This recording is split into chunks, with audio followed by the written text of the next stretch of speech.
سه تا از خطرناکترین مجرمان دنیا. شماره اول، جیمز ویتنی. این مرد اهل آمریکا است. جیمز ویتنی یکی از بدنام‌ترین گنگسترهای بوستون است که هم برای FBI خبرچینی میکرد و هم شبکه مافیایی خودش رو گسترش میداد. شماره دوم، امید تحولی. این مرد اهل ایران و کانادا است.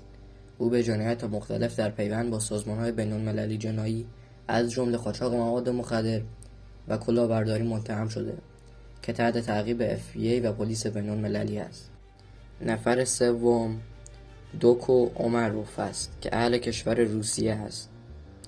رهبر شورشیان چچن بود و خود را امیر امارات اسلامی قفقاز می‌دانست.